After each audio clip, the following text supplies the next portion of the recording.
น้ำเชื่อในการหาเมื่อกี้มื้อนี้บรรยากาศในการสร้างน้ำทำบุญพี่น้องฟ้าลงฝนตกมื้อนี้เนาะจะพาเบิ่งนี่ญาติพี่น้องของพวกเฮาล้างมาเนาะอยู่กันไว้นครไกรสอนแขวงสวรรณเขตพี่น้องนี่อยู่ใกล้ๆโรงเรียนนี่ล่ะเนาะบัดเขียนกี่ซื่อๆเนาะในการ100,000กี่พญาบุญเพียงพญาบุญ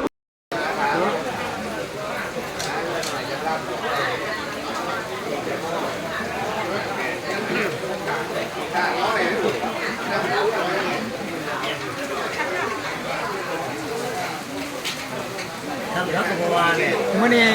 ฟ้าลงฝนตกพี่น้องมาเลื่อนตั้งบนแจกเขาอยู่บนห้วยนครไกรสอนแขวงสวรรณเขตของเราเนาะมื้อนี้ฝนตกถือว่าเป็นมื้อทั้งอิฐของเดือน4ตอนนี้ทั้งญาติพี่น้องของพวกเรากำลังรับประทานอาหารหลังจากรับประทานอาหารแล้วก็แม่นจะได้พากันพร้อมกันกับเราเจ้าขึ้นเมื่อเนาะมื้อแรงมาใหม่พี่น้อง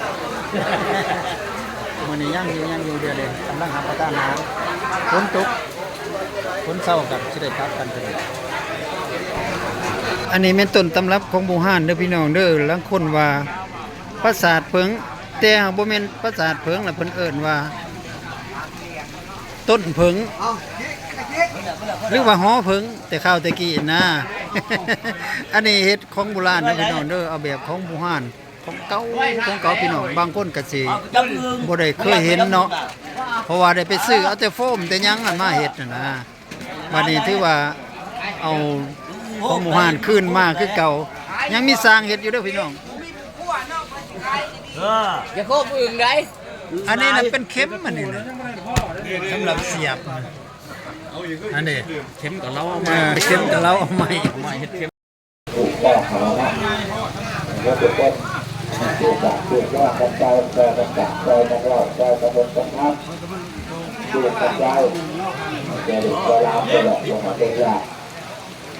ปวดจะกระตุ้นแล้วก็เข้าเนาะเราไปได้เรื่องเกิดย้ายเข้าถูกต้องเกิดการลง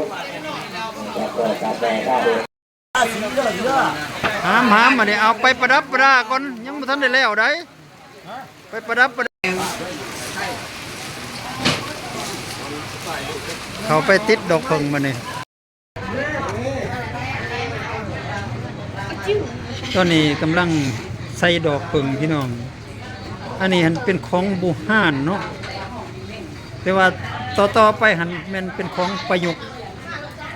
นี่จะพาเบิ่งอีกตัวนี้ก็เป็นปราสาทว่าปราสาทเพิ่ง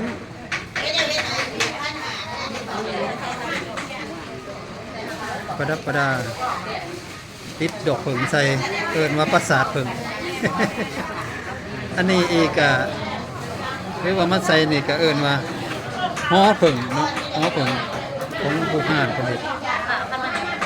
แต่ข้าวในเมื่อก่อนมันใส่แต่แบบนี้พี่น้องคือใจว่าคือตัวใส่ท่านี้จะได้เชื่อได้หลายเติมเนาะอะไรก็ตามตัวผู้หานหลวงลาเนาะไม่ต้องลอยตาไม่ยากครับที่นี่เมื่อกี้ได้ชมมีกระจองลอยตาไม่ยากตาอันนี้กำลังตั้งกองบุญหรือว่ากองอัฐาเนาะกำลังประดับประดาทั้งลานกองบุญ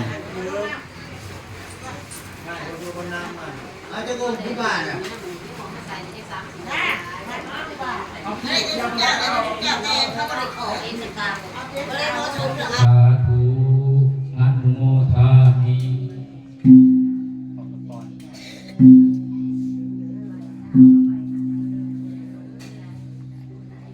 เวลาพอเราปิดสินได้การ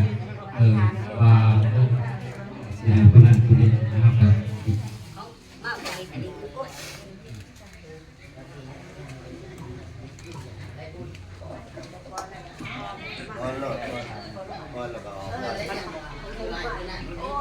หลังจากนั้นก็ได้มีการปอนบาตรอันนี้เป็นบาตรกองบุญเนาะที่ได้ตั้งไว้อยู่น่ะบนกองบุญนี่แหละเนาะ โอ้ยว่าก็มีแต่อยากหลงอยากลืมจ้าเป็นนั่นได้เลยวันนี้เนาะถือว่าคักเตรียมไว้ ประมาณบ่ายโมงกว่าๆหรือ2 โมงเนาะกันสั้นแล้วก็กราบเกี่ยวไว้เด้อญาติพี่น้องข้าวปลาอาหารที่ว่าเฮาที่เกี่ยวไปประชาเนาะแล้วกราบเกี่ยวไว้